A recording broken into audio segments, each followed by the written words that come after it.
Se dio inicio a la práctica en la Universidad de Cundinamarca, municipio de Fusagasugá.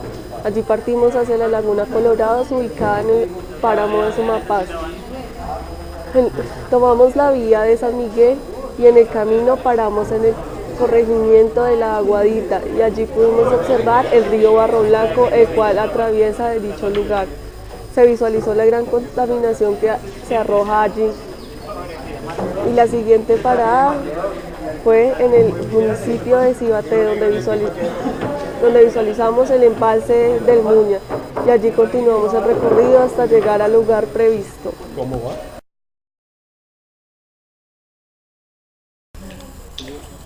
El Alto del Sumapaz es una región montañosa de la cordillera oriental colombiana, localizada entre los 2.900 y 4.500 metros sobre el nivel del mar, que hace parte de la gran región del Sumapaz que tiene aproximadamente 75.414 hectáreas.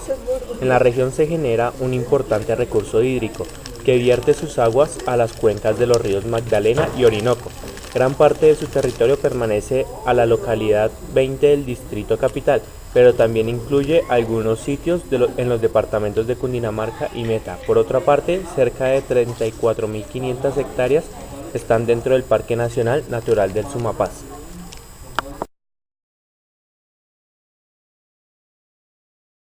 El clima en el páramo del Sumapaz. La llovizna en el páramo suele prolongarse durante horas y conserva una alta humedad tanto en el ambiente como en el suelo. Después de algún tiempo, el agua comienza a escurrir de las plantas, las rocas y los techos de las casas. En el páramo del Sumapaz y durante el invierno, mes de mayo, puede observarse que la nevada cae por cerca de 18 horas continuas. Los días soleados corresponden en su mayoría a la época de verano, o sea, entre diciembre y febrero. La radiación solar en el páramo es alta y aumenta a medida que se asciende.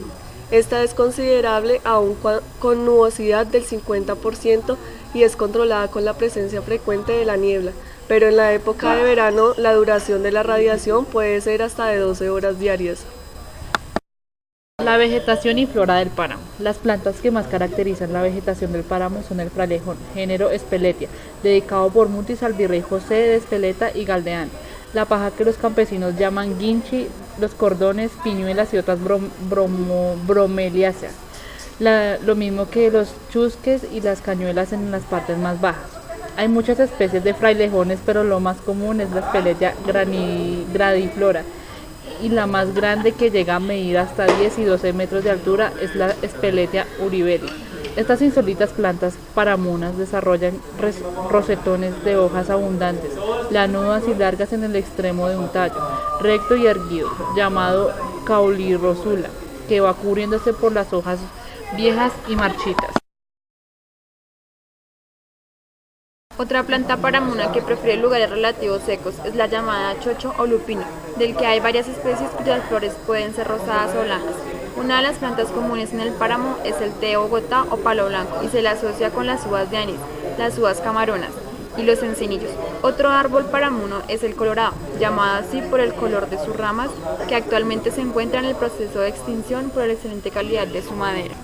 La fauna del páramo es variadísima y está constituida en términos generales por especies propias de dicho ecosistema, aunque también se encuentran algunos animales del subpáramo y de la alta selva andina.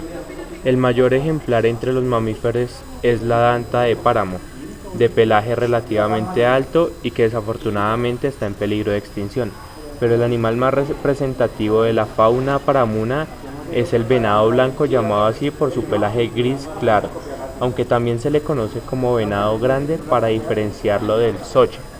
Otro ejemplar muy representativo de la fauna paramuna es el oso, especie endémica de los páramos de Venezuela y Colombia, único en el neotrópico y que, al igual que estas especies mencionadas, está en inminente peligro de extinción.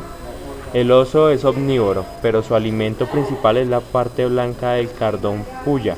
Parece que también se alimenta de la pulpa del tallo del frailejón que abre a lo largo. También existen aves como el pato de páramo y el pato de los torrentes, el zambullidor, ave acuática de las lagunas paramunas, la caica solitaria y la caica chillona. Son aves de caza común en el páramo. aunque también habita en la sabana de Bogotá. El colibrí es de las aves más frecuentes en el páramo, que convive con otras especies de aves de los 3.000 a 4.000 metros. En el páramo no hay serpientes, pero sí hay algunas especies de lagartos, como el collar negro, camaleones que suelen habitar entre las hojas de los frailejones. Asimismo, hay una lagartija pequeña de escamas tersas que dan visos tornasolados. En el páramo húmedo hay varias especies de ranas que suelen habitar las quebradas y pantanos. El puma puede encontrarse ocasionalmente en el páramo, pero al igual que otros mamíferos es una rareza. El guache o consumbo aún se encuentra con frecuencia en el área de matorrales. El conejo y el curí son los herbívoros más representativos del páramo. El curí no habita por encima de los 3.800 metros, mientras que el conejo se encuentra hasta entre los lugares más altos del páramo. Estos roedores constituyen el principal alimento del águila real, la más grande de los aves que actualmente habitan en el páramo, pues el cóndor de los Andes ya hace mucho tiempo desapareció, y siendo contados los ejemplares que aún viven y que en su mayoría han sido reproducidos en cautiverio.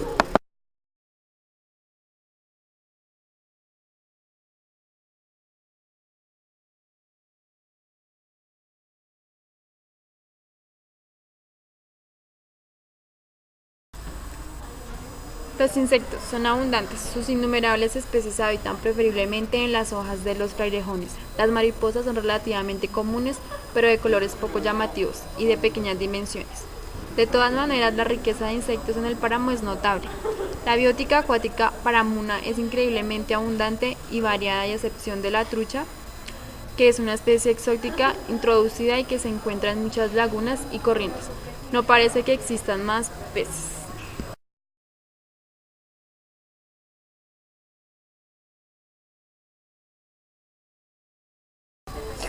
La función ecológica del páramo. Para muchos todavía el páramo aparentemente es una región de poca utilidad, pero entre muchas otras funciones, la principal que desempeña es de ser una fábrica de agua freática que da lugar al nacimiento de innumerables ríos, quebradas o pequeñas fuentes que alimentan todo el sistema hídrico de la cuenca del Orinoco y la parte media de la cuenca del Magdalena, motivo por el cual lo llamamos la estrella fluvial del centro del país.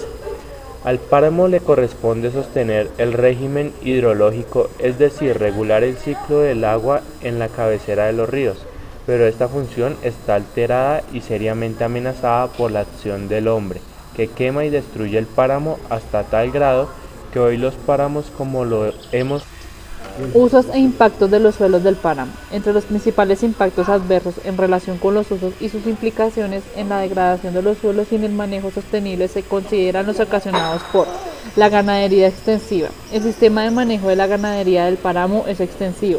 Esta ocasiona compactación de los suelos por el pisoteo de los animales, es decir, se pierden los poros por donde transita el agua y el aire, generado así un desequilibrio de la capacidad del almacenamiento, retención y regulación del agua en el suelo, que es una de las principales funciones del ecosistema.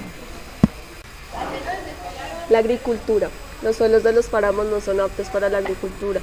Son suelos que, si se destinan para esta actividad, requerirán muchos recursos para su adecuación, para luchar contra la acidez y la pobreza de nutrientes, logrando así una productividad económica y social sostenible. Desde el punto de vista ecológico, la agricultura genera impactos adversos en los suelos y por tanto al ecosistema, afectando sus funciones de regulador del ciclo hídrico en la alta montaña, en la estabilidad de la tierra, en la pérdida de la biodiversidad y en los paisajes más espectaculares que posee el páramo. El cultivo de papa. Otro factor profundamente negativo que actúa sobre el páramo es la forma como el campesino siembra y cultiva la papa. Después de tumbar y quemar el frailejón, drena el terreno con profundas zanjas antes de ararlo y traza los surcos siguiendo la pendiente. Prácticas estas muy funestas por la erosión y movimiento de masas que esto provoca, teniendo esto un efecto mortal sobre el sistema hídrico de la sabana, cuyos ríos merman cada día más sus caudales, mientras que los mientras que la demanda de agua crece de manera vertiginosa. Los consumos de agua en los cultivos son desconocidos, pero se sabe que utilizan grandes volúmenes para la aplicación de agroquímicos. A su vez se utilizan 45 productos químicos de diferentes grados de toxicidad para controlar insectos y enfermedades. El sistema de monocultivo de la papa como práctica agrícola, por su característica de uniformidad genética, fisiológica y morfológica, exige mayores aplicaciones de nitrógeno y mayores densidades de siembra, prácticas que favorecen el desarrollo de diversos factores depresivos de la producción, como la presencia de insectos no benéficos que se atacan con aplicaciones intensivas de plaguicidas, lo que redunda en la elevación de los costos de producción, disminución de la rentabilidad y el deterioro del ambiente, generando un círculo vicioso que produce mayor insostenibilidad. Por otra parte, el uso inadecuado de agroquímicos genera procesos de eutrofización y contaminación de las fuentes de agua para consumo humano de los suelos subsuelo, originando problemas de salud.